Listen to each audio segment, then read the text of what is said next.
Do when life throws you a curveball and the path you thought you were on suddenly changes?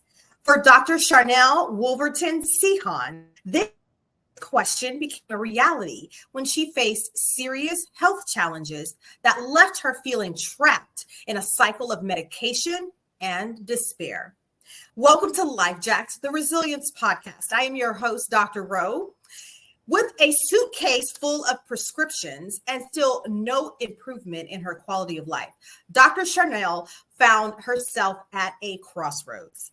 It was a recommendation from a friend that led her to a doctor who saw her not just as a set of symptoms, but as a whole person. The mind, the life, the beliefs, and the energy within her. This encounter sparked a profound epiphany where she has said in her own words, I teach the blessing of God's love to so many, and I yet have no real love for myself. Within this moment was ignited a transformative journey toward divine truth, love, and conscious living that would redefine her life. Today, Dr. Sharnael is a naturopathic doctor, quantum scientist, linguist, theologian, weaving together these diverse fields into a powerful understanding of miracles. Her mission is to help others remember their truth, love, and purpose, empowering countless individuals across the globe. She's an accomplished author, educator, and entrepreneur, and her work continues to inspire many. Join us as we dive into Dr. Sharnael's incredible story of resilience, transformation, and the science behind miracles on this episode of Life Jacked, the Resilience Podcast.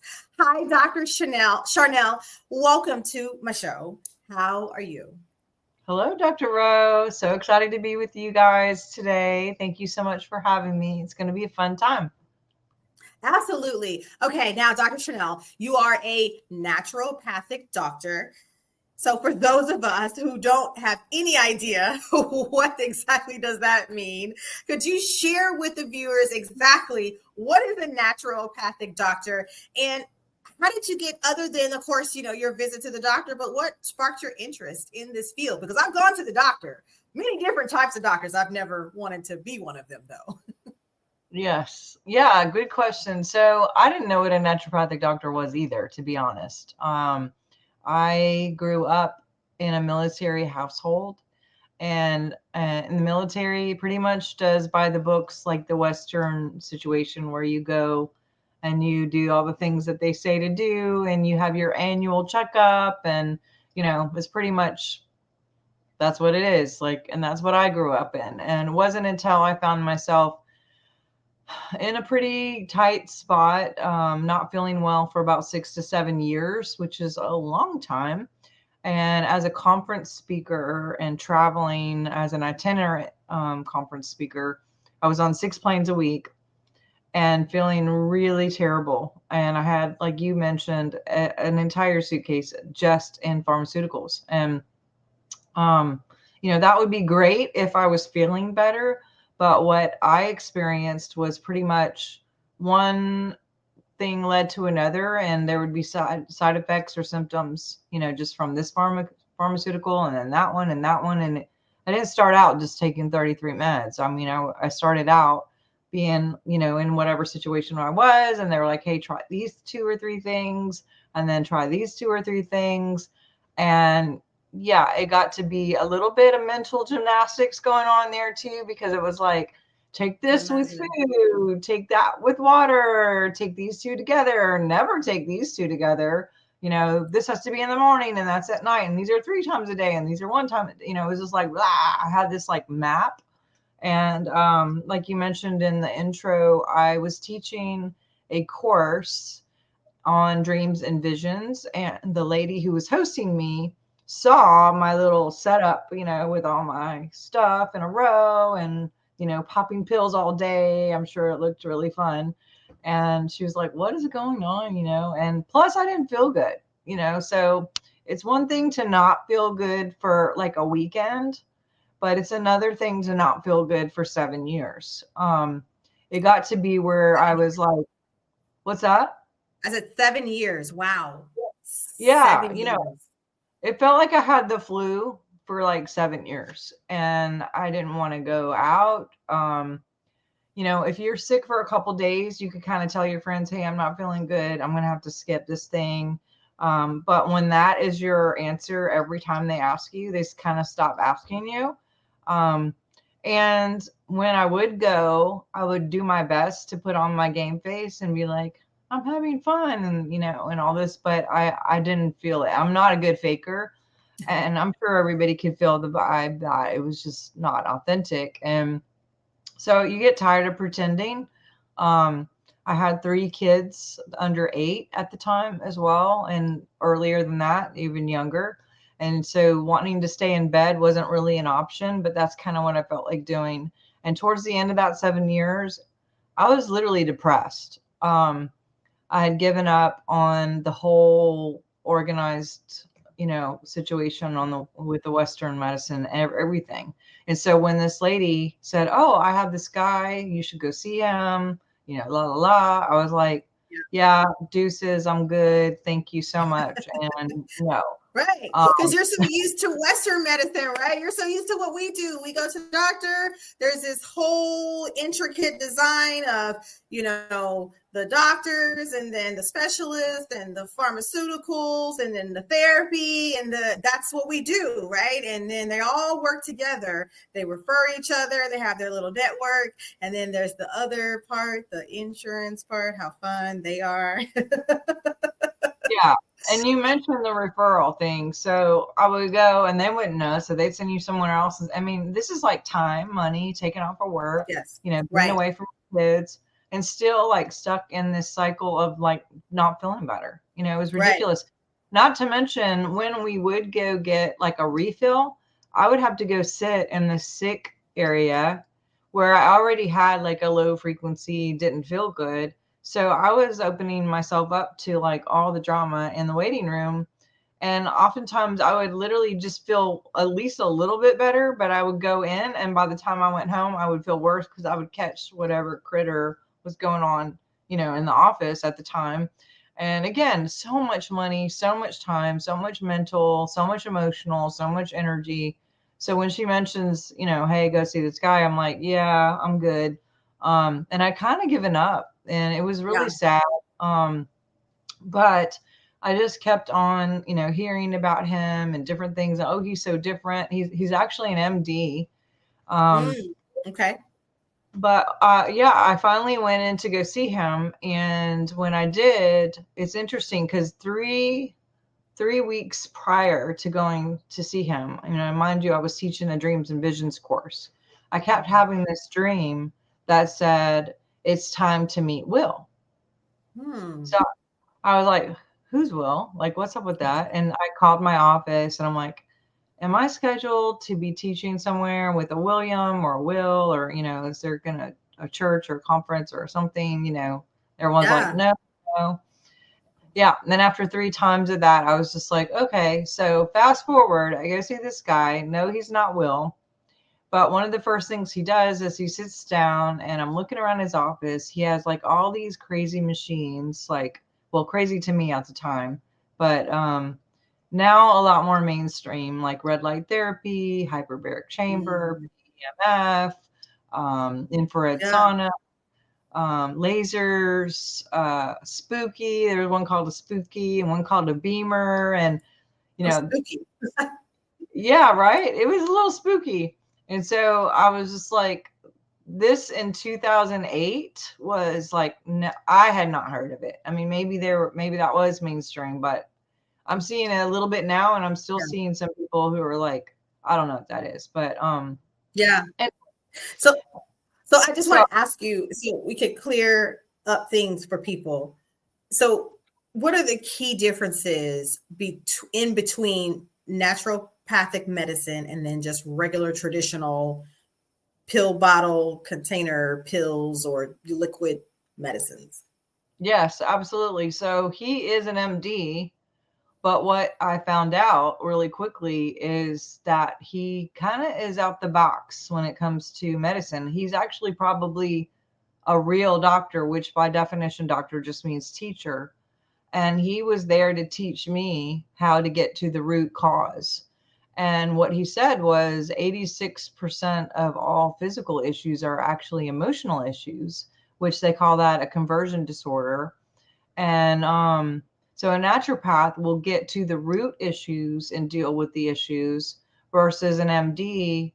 Well, in my experience so far, up to meeting him anyway, I don't want to like blanket like everybody's like this, but in my experience up to that point was, here's a pill, barely like look at you, do some tests, not really know what's going on, but just throw things at you. So hopefully you don't feel that pain anymore or that inflammation anymore, but doesn't really deal with the root issue. And so if you have a car that maybe needs the oil changed and there's a light blinking and it's really annoying and maybe makes a beep or something, if you go bring it to the oil change guy or whatever, the mechanic, and you're like, hey, help me out, this is really annoying. If they're just like, let's just unplug that like sound and light for you real quick, you're going to be good. If you like drive away, cars are going to probably blow up in a little bit, so that's what happens with the Western, in my opinion, unless you need surgery or unless it's something, I'm not anti-MD at all. This guy's an MD. But in my experience, and even now in my experience, a lot of these guys are not trained to go, let's look at the whole body. Let's look at the emotions. Let's look at, the root cause and find out why the light is going off and why that sound is happening. And that's what I was going to say about the will thing. And I'll get to that whenever I just want to make sure I answer that question for you. No, I can absolutely. Private trail here. No, you're fine. You're fine. So, how did you initially cope with that news? Like, of receiving, the diagnosis and all the different things and trying to figure out what was wrong with you. Like before meeting him, you're saying? Yes. Like, no. After meeting with him and him sharing things with you about your health. Well, what he did was really unconventional, and everything that he does is super unconventional. So it was kind of new to me. But basically he gave me this piece of paper on a clipboard, and I filled out everything, like you normally do in a regular doctor. But then he took it and he never looked at it. And I started to try to tell him, some of my symptoms, and he's like, don't tell me anything. I'm going to tell you. And I was just like, okay. And then he hands me another clipboard and a piece of paper. And as soon as I take the paper, literally I'm hooked up to this machine. And as soon as I grab the paper, this machine goes off like Pac-Man just died. And he gives this face like, oh, and I was like, oh, what is that? Like not, and he's like scratching his head and looking really like terrified. And I was like, that's not the face that you want to see your doctor doing, And so I was like, what does this mean? What does this mean? And he was like, well, normally I give that paper to someone and, they may read it out loud or, look over it and then they have a response, but you just touched it and you had this response. So I was just like, okay, well, what's on the paper? So I start looking at it and it basically says, I am loved. I have a mission. Everybody loves me. I am beautiful. I have a purpose. And so I was like, okay, I choose to understand. And he was like, well, basically you don't believe anything on the paper. And so your body's like rejecting this paper. And I was just like, what? Because this is what I taught in my conferences is, you have a destiny, you have purpose, connecting people with their purpose, their spirituality, the God voice, that's what my job was up to that point. So I was just, a little bit upset thinking I'm not really doing the best job if I don't believe that about myself and thinking, oh my gosh, what kind of rep am I? And I was terrified that he was going to ask me, what do you do for a living? I'd be like, I'm a pro bowler. I don't do any of that. That's for sure. But he didn't ask me. And so I said, well, what do I do? Like, how do I fix this? And he said, give me the paper back. So I like hand him back the paper and he takes a pencil and he sits there for a minute and you can see he's thinking. And then he writes something on top of the paper. And I'm like, what's going on? So he hands it back to me. This time, Pac-Man did not die, which I was like, good news. And I looked to see what did he write on the top, and what he had written was, I will. I was like, okay, I don't get it. And he was like, I want you to get in front of the mirror every day, and I want you to say, I will that I am beautiful. I will that I am loved. I will that I have a call. I will that I have destiny. I will that I have mission. I will that I have purpose. And he said Wow. that your will, yeah, he said your will is 400,000 times stronger than your spirit. And then all of a sudden it dropped into me again. It's time to meet Will. Wow. Then, so that's the will. How about Yes. that? So it's a verb will, and not a person pronoun type of, proper noun will. Yeah. Yeah. How So it awesome is sounded really kooky to me to be Yeah. like, I had heard about those people who do the mantras and they get in the mirror and like, I am wonderful. I am, but there's really something to it. I started doing that every day. And I also started dabbling in frequency, which at that time I was introduced to essential oils, which not all oils have frequency, by the way, but this particular kind that he was giving me, as well as some of the strange kind of overseas weird contraptions that he had in his office that were like, what is all this stuff? But started kind of dabbling with all that. 16 weeks later, he tested me again. By the way, I had 28 markers emotionally that he had tested that were like off, traumas.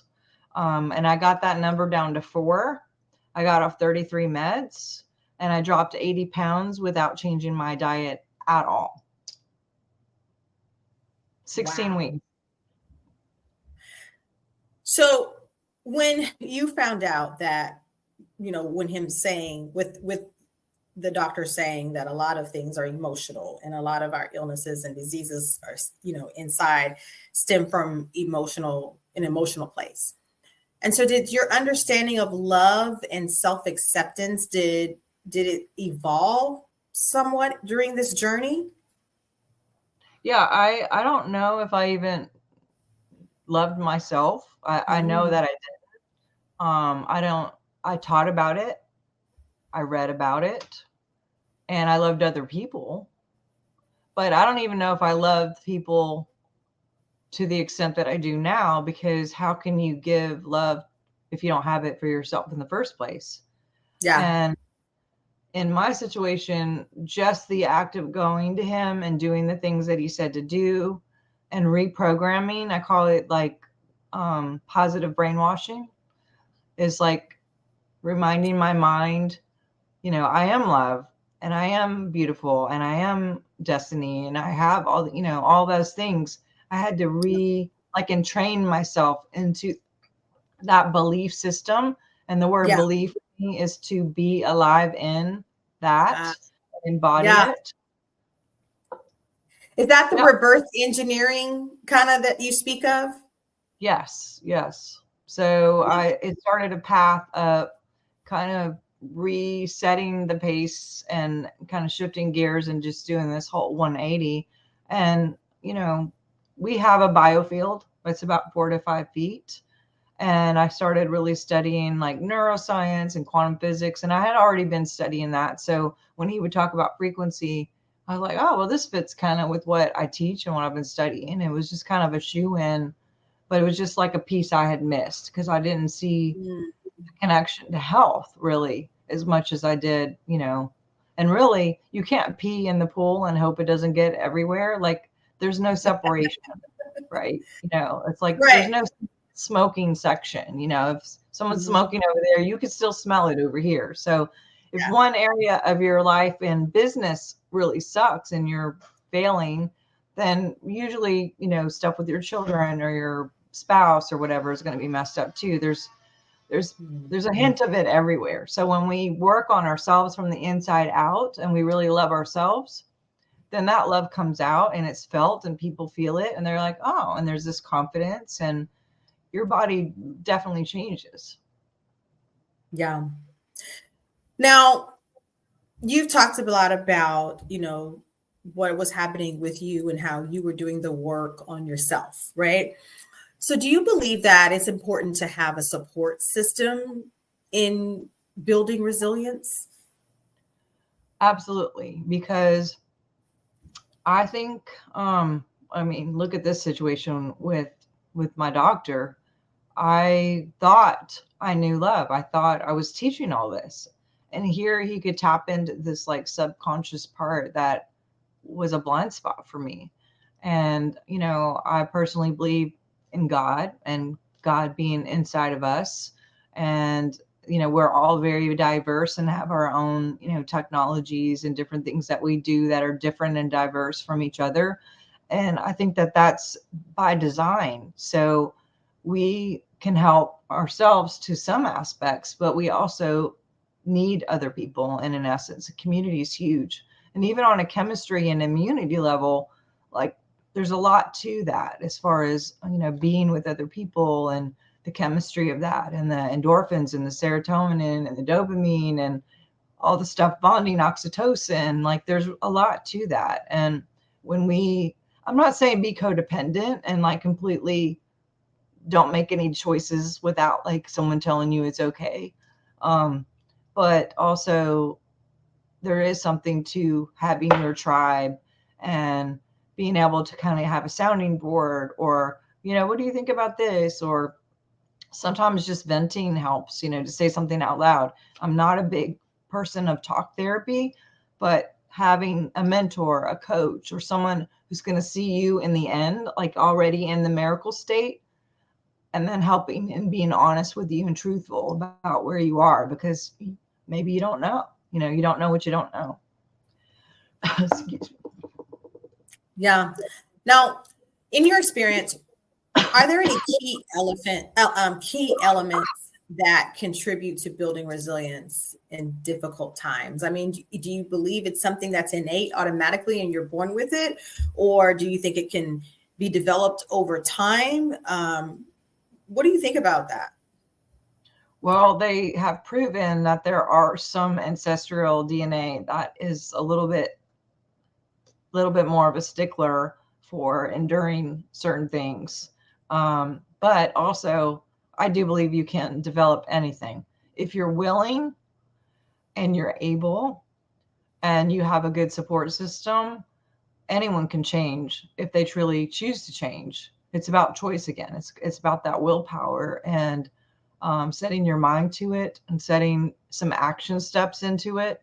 I am a very, very firm a believer in understanding imagination activation and, you know, meditations. And there's a lot of science to people who have like worked out without weights and people who worked out with weights, and they do the study and they've had like increased muscle tone, even though they never had any weights, but they just saw themselves doing it. Right.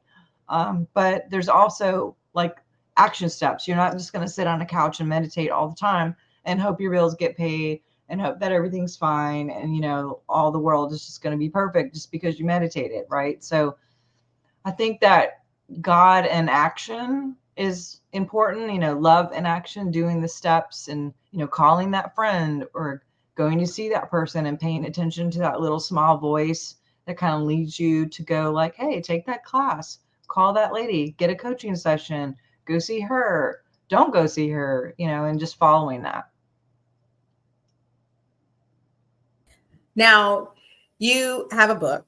Well, you have several books, but one of the ones that I want to point out is The Science of Miracles. Now, first, I would love for you to define miracles in the context of your work and teachings. Yeah, well, that's a great question. Miracle to me can be as big as, you know, a flood stopped to as just getting up in the morning and breathing, you know, blinking your eyes. You know, we don't have to tell our heartbeat, hey, start breathing, you know, like all of that. Life in general is a miracle. And so synchronicities are miracles.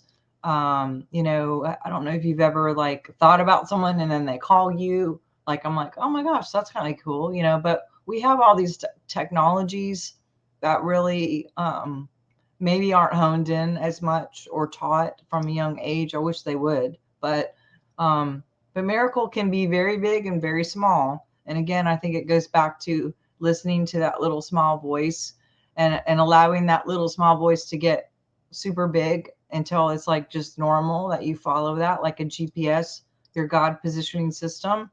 But yeah, to me, I'm curious what you think miracles are. Well, for me, a miracle is a phenomenon. It's something that should not be possible, but it transpires, it happens. I do think that it's a complex intricacy of several different things, kind of having a synergistic feel. And when all of those things all come together just at the right moment, then that when the magic happens. It's just everything is aligned, in the time is aligned, the energy is aligned, the people are aligned, the objects are aligned, or the materials that you need are aligned, and everything just kind of works together. It collaborates and cooperates well, and whatever is supposed to be impossible becomes possible. Very good definition. I like that. No, for sure. Now, can you tell us about the integration between science and the spirituality pretty much in your practice? Because I know a lot of people say, no, science and spirituality do not mix, right? Because you have some people who are, that they're the the Darwinism, and they're the science people, they're the Church of Scientology, if you will, right? And then you have the Bible, people who are like, nope, God created the earth, don't ask any questions. That's just how it is. It just is. You don't ask any questions. Don't try to make any logic out of it, So, but you are able to kind of merge the two, or at least have some form of integration. So how are you able to do that? And what does that look like for us? I mean, how can we make sense out of that? Yeah, so I'm very left-brained. I'm very science geeky, data, information, trials, and like doing things over and over again just to make sure like we have all the right data. That's just how my mind is like, I want proof. But what's interesting is I've had these encounters over the years. It started out when I was 5. I was in my grandmother's, my bedroom in my grandmother's house, and Easter Sunday, literally this beaming hologram of Jesus, who I didn't even know who it was. And he didn't say, I'm Jesus. Like, it was just this man who I later found out is Jesus, just kind of showed up in my bedroom and amidst this like pulsating love, to the point where I felt like I was being hit in waves, and it went into my very cells. And obviously I wasn't in school at the time, or wasn't a scientist. My parents did not go to church.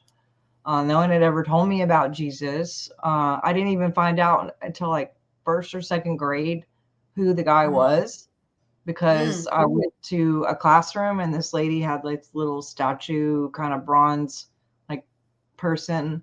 It was literally bronze, so it didn't even have a color, like, which, there's a lot of discrepancy about that. I don't think Jesus is white, but anyway, there he was in bronze. I'm like, who's that guy? He looks familiar. And they're like, oh, that's this guy Jesus. And so later, I think I was 13 when someone gave me a Bible for the first time. And I had moved to the South. I was from Montana originally, moved to the South. Quite a difference here than there. And a lot of people go to church in the South. I know you're in the South, and especially in 1984, or whatever it was, whenever I moved down here. If you didn't go to church, you didn't have a friend, at least for me at that time. And so people would invite me to church, and, and they'd be like, oh, are you saved? And I'm like, I don't even, like, from a car accident, or, what is that even? I never heard that terminology, didn't get any of that, but someone gave me a Bible. Yeah. And I started reading about this dude, Jesus, and he was doing all these amazing things, turning water into wine, and, healing people instantaneously. There were other characters in there who like disappeared and live forever and just was no more. There was bilocation things going on. There was just so many things that I was like, why are we not doing this stuff? Like, why is that in a book from a long time ago? And like, why isn't this normal? And so I Right. really dove in to find the formula of like, how can this be normal? Like, why does it have to be supernatural? Why can't it just be natural? And like, why don't we see it on the news every day and hear about it all the time? And so it kind of led me to this path of really wanting, just hungry, not just to do it and to step into all of those type of things, but also to meet other people who are doing it and just kind of find that connection or that tribe of people who loved miracles and loved the supernatural. Love it. Love it. Now you have this term biohacking. So what exactly is biohacking? So biohacking to me is when you can connect to the biology and like just shift it up a little bit from the outside Okay. in. Frequency is a big one for that, Yes. and maybe the main one. But all of those weird contraptions that my doctor had at the time, I now have that and maybe more in my wellness center. All the Yeah. fun things. Anytime there's a new thing, I'm like, oh my God, I need that. But if we can, I like the lavender lightning approach, meaning lavender as in kind of the old school great grandmother stuff that people did, like put onions in your socks and it's going to help your cough, and Right. Those apple natural cider. remedies. Yeah, I Yeah. like the ancient. Yeah. And then I'm like really excited about the lightning part of Yeah. electronics and things that can Hmm. come in and maybe shift things up, because we are frequency. We are electronic, and we're 67 megahertz on a healthy adult day. And when we Yeah. start dropping, that's what opens us up to illness. Like 45 is, I don't know if you could say that word that starts with a C, um, cancer. I'll just said it. And if you can edit that out, maybe, I don't know. But that's when that happens, is at 45. And the lower you get, the worse. And at 25 is actually death.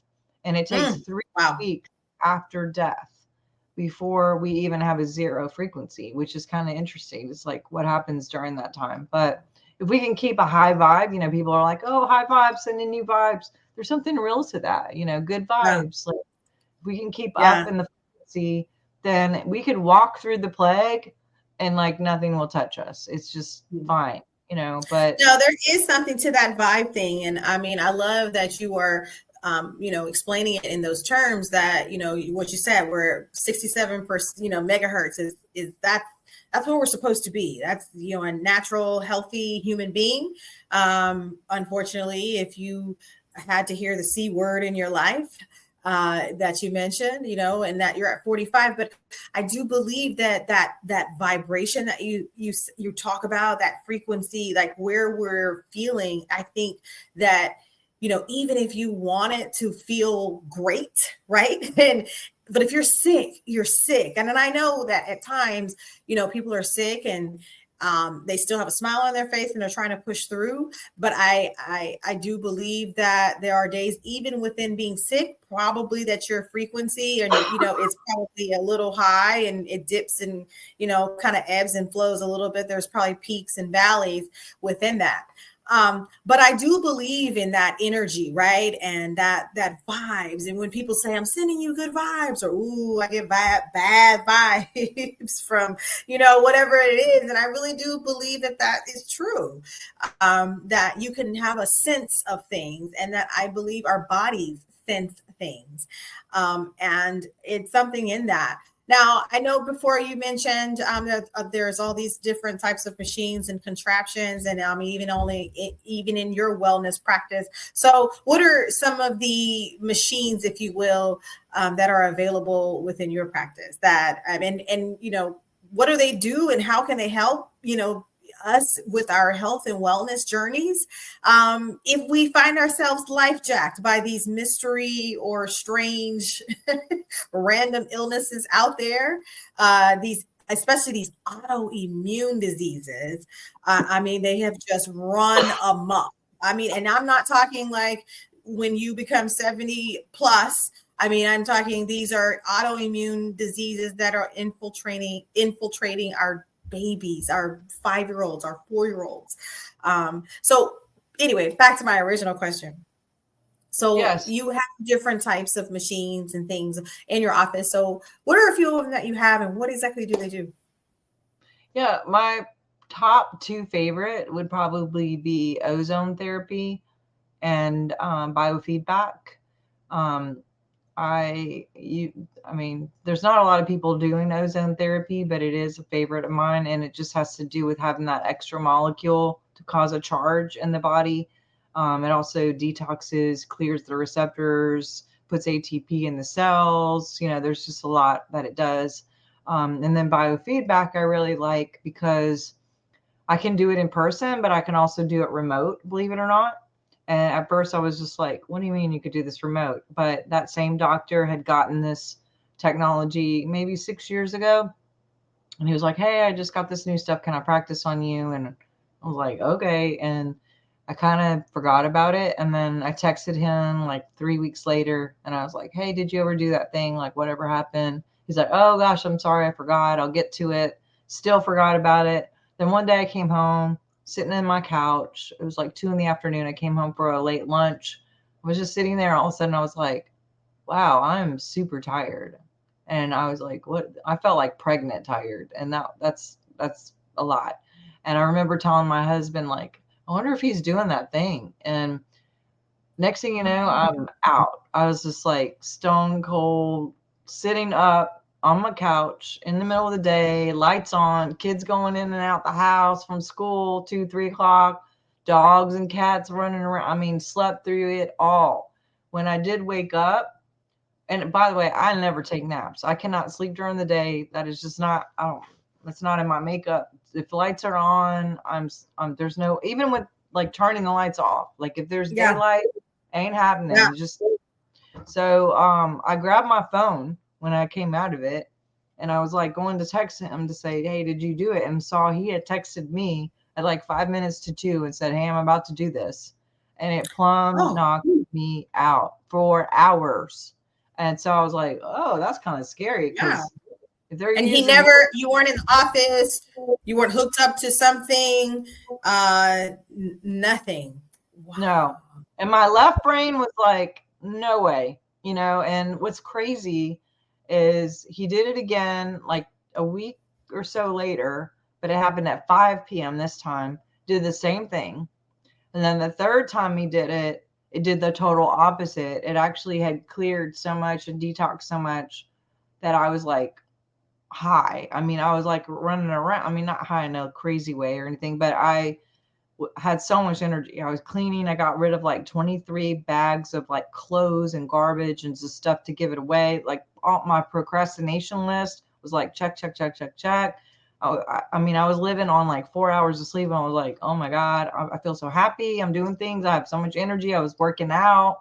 But what my left brain was still saying is like, how is this happening? And so I really like went inside and it was crazy because our electricity went out and the electric people came over and they were like, hey, where's your little box thing or whatever. I didn't know if like someone was there was guys in the yard shoveling behind the fence, so I thought maybe they hit a line, I don't know. So the dude's like, where's your little electronic box or whatever? I'm like, I don't even know. And so called my husband and he did whatever and they're like, oh, we're gonna have to do X, Y, and Z and then you'll be back on. And I was like, okay. And Ah, literally like they did something and it was back on.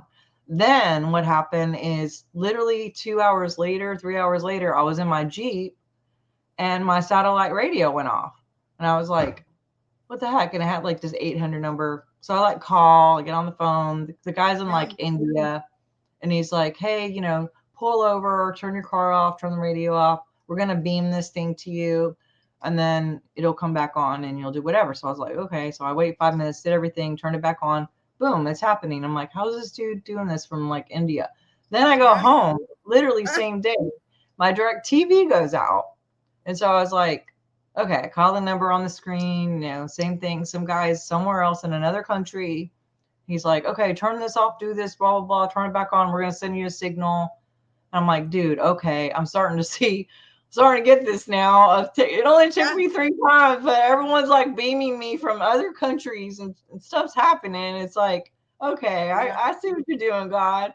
And so, yeah, I bought the software and I literally help people. Like this yesterday, I helped my co-host to have a podcast. He's in the UK. His shoulder was out, so I started working on him.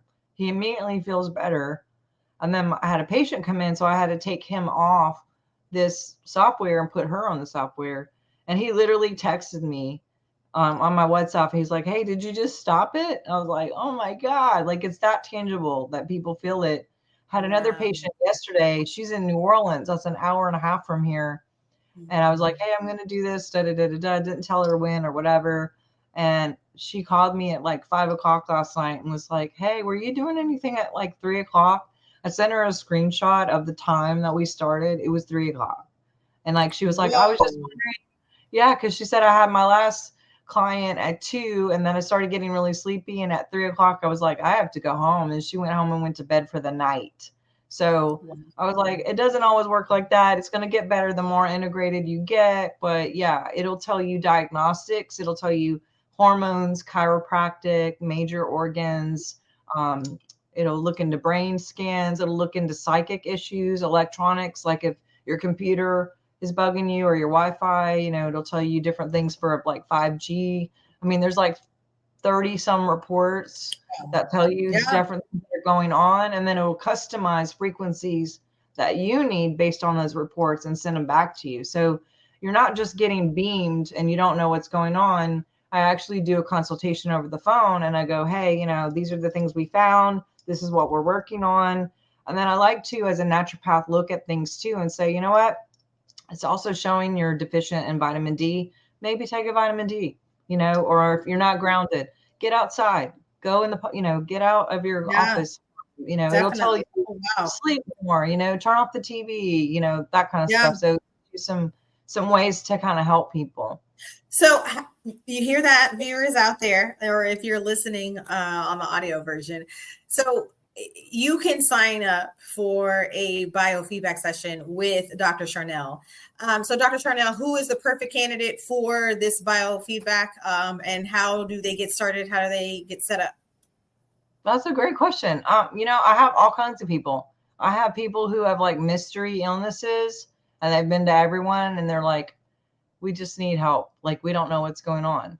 And then I also have people who are like either athletes or just really in tune with their body and they want to get like a boost. Or maybe they got a little cold or some autoimmune stuff. And they're just like, hey, I want to reverse this. I want to get healthy. I want to get well. Really anybody with the pulse that really likes their health and loves joy, and because it'll look at emotions too and clear trauma from the cells. A lot of the things that happen in our world as far as what we attract and what comes in our life as far as abundance and jobs, that is affected too. So as we clear some of this out of the field, this biofield is 4 to 5 feet. It radiates, but it also magnetizes. If you have a bunch of gunk in here, you'll start attracting more gunk. And so that's true.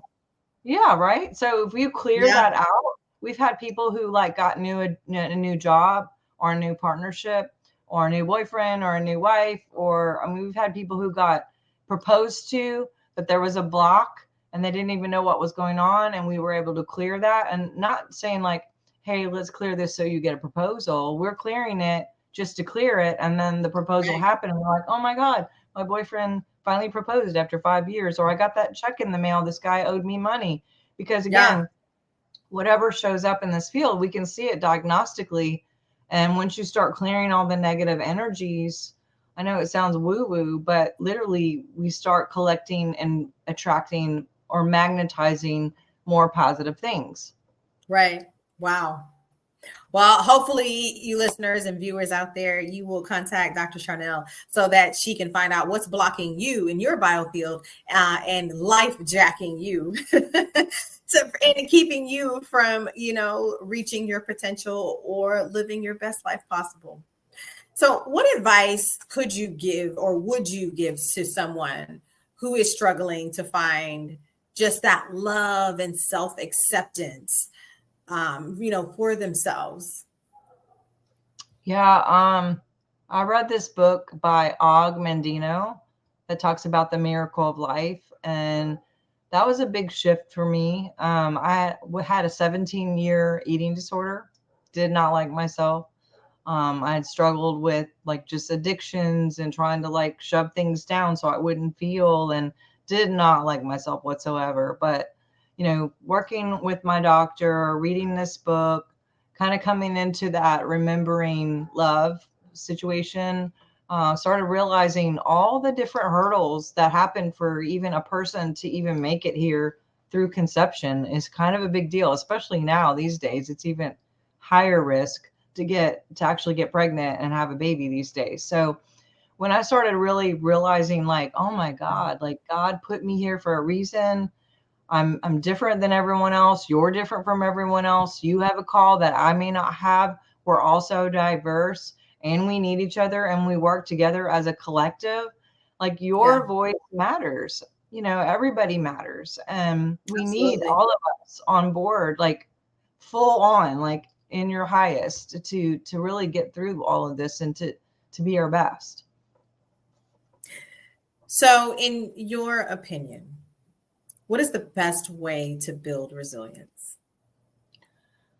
Ugh, you know, when bad things happen, I think at least I had a tendency to think this is terrible. And that was the program that I had, is just like, oh, here we go again, something bad. I kind of have a shift in that now, because if I think about that 7-year thing or some of the other things I've gone through, like divorce or whatever, I did get a diagnosis with cancer in the past, or just like whatever, you name it, losing a job, all of those things can be looked at as this really sucks and it's the end of the world and it's just such a terrible thing. Or we can look at this as a catalyst and realize that, hey, something's better coming. This is the universe, God is here to support me. There's better things here. I think it does give us a sense of gratitude when we do go through terrible things and then have the opposite happen and we get through it, and it gives us a more of appreciation for life, because it's like, Yeah. wow, I made it through there, look at me. I mean, there's so many people who have gone through the most traumatic, terrible things that are really here. And No, isn't it, absolutely. and isn't it crazy how some people can go through this and they can go through the same thing, and this person comes out on the other side and this person just gets worse That's and not. worse and worse. So Yeah. I Yeah. think I it's have plenty of stories on this podcast of live chat of yeah, just random things. They're going along and then boom, something unimaginable happens and it life jacks them. It interrupts their life. And it's sometimes, yes, some people it's thing after thing after thing. Some people it's just a minor thing, but it's still set. significant. Right? It's a setback. And then there's some that are catastrophic and major, and truly life changing. But yeah, as I always say in my intro, life gives you lemons, then you make lemonade, right? That's what you do. My Right. mentor used to always say, a burden, wait, a burden seen as a burden instead of a gift. Wait, how did he say that? I'm going to look it up. But basically, not to see things as a burden, but to see things as a gift. And if we receive it as a burden, instead of looking on the other side and realizing this is actually a gift, that's a perspective change. And maybe it's something that's taught, maybe it's something that's learned, maybe it's something that somebody can help other people see or encourage them to see. But with practice, for me anyway, it's taken practice. And I will still have different things that happen. Like even had 2 things happen this week that probably 5 years ago would have set me back. But now I'm just like, okay, well, cool, something's better. Absolutely, absolutely. Yeah, yeah. I think your environment is really important too. Like when I grew up, if something bad happened, my family would say like, oh, there's always something, you know, and it was sort of like expected that the shoe was going to drop kind of deal, you know. But I've had to train myself to think differently. You know, I remember listening, right when I was coming up and realizing that that was a program, I was like, well, what would be a better program? Let's replace that. And I was like shifting through like the television, and this thing comes up with Dr. Phil, and Dr. Phil was like, you know, the best way to predict the future is to look at the past. And I was like, oh, that could be a good replacement. You know, I thought about it for a second, and I was like, oh, what if you had a really crappy past? That would be terrible Ah, future. So I was like, no, no, no, that's not it. So I just kind of went inward, and I was like, what would be good for a replacement? Because I needed something new to focus on. And yeah. right then, I'm not even kidding, Dr. Rowe, I like picked up my phone and I was like scrolling, and this meme comes up, and it's a quote with a picture of Abraham Lincoln. And it said, the best way to predict the future is to create it. And I was Ah, like, ah, yeah. So anytime something bad happened, now I'm yeah. like, okay, you know what? God's got my back. I'm just going to create something different. Like That's just this it. That's it. You opportunity pivot to and be keep going. resilient. Yeah. That exactly. Well, Dr. Sharnael, thank you for sharing your inspiring journey and profound insights on this episode of Life Jack, the Resilience Podcast. I mean, your story of resilience and transformation through naturopathic medicine is a testament to the power of love, belief, and conscious living. How can listeners find and connect with you, purchase your book, or even book you for speaking? And also listen to your podcast. Please, please share your podcast to the viewers and the listeners out there. Yes. Yes. Actually, if you go to drsharnel.com, I have a gift for anybody who wants to go there. You can get a free download of a teaching that I have about quantum physics and trauma and how to clear that. So do go to drsharnel.com just to get the free stuff. But also, my books are there. I have 5 books. I have online classes to just teach for mindsets. I actually have a class I'm teaching on the 13th for the new year to kind of pave and design the 2025. But yeah, my services are on there like biofeedback or whatever. Or if you are in Louisiana, I do have an office here and you can come see me. I'm also going to be at Conscious Life Expo in LA in February. That's just a month from now. And seeing people in real life and just signing books and speaking at that event too. So there's a lot of different ways that we can work together. My podcast is every Thursday at noon. It's Dr. Sharnael True TV. We talk about crazy things like the paranormal and spiritual things and health things and frequency things, fun things, and kind of some of the less talked about things that are a little bit maybe a cutting edge. But yeah, definitely come check me out, and I'd be looking forward to finding all you guys on all the social medias, Dr. Sharnael. And thank you so much for having me. I appreciate you and your presence here, your presence in this media field of bringing positivity. It's much needed, and it's a Yes. breath of fresh air to like work with someone that is actually trying to help people, you know, Yes. and bring something positive. No, absolutely. That's something that is very important to me because we all go through situations, right? We all go through these unexpected life jacked moments. And again, like I said before, some of them are just little minor setbacks. They're still annoying, but they are, minor. And then some of us go through some really heavy catastrophic things, but either way, whether it's tiny or huge and, monumental, we can get through it and we can come out on the other side victorious. And I just love sharing stories like yours, especially with health when it's unexplained, it's ambiguous, and there's all these ambiguity around like what is happening to my body. Like I feel like I eat right, I feel like I'm positive, I feel like I monitor myself. There's no drugs, there's no alcohol, there's no all these things, and still my body just won't act right. It's just not working how it's supposed to. Maybe as they say, there may be some cogs or some screws loose up here, but for the most part, right, you think you're doing the right things, but some kind of way, sometimes it doesn't always work right. But like I said, I do appreciate you sharing your wisdom and the information that you have shared about naturopathic medicine. And hopefully you'll have some people who will contact you and book you for a biofeedback session or any sessions period, and if they're in the air in Louisiana, after they, see where you're located and look you up and be able to contact you, because, I know I'm definitely going to talk to you after we go offline. We're going to be talking about how I'm going to go through my biofeedback session so I can make sure I share with the viewers and the listeners and, the fans of this show that, hey, I did too. It's not just me sharing this with you all. There are nuggets and things that I pick up from my guests, and I'm truly grateful for that. So before we head out, and close out this interview, do you have any last words of encouragement for the listeners and the viewers?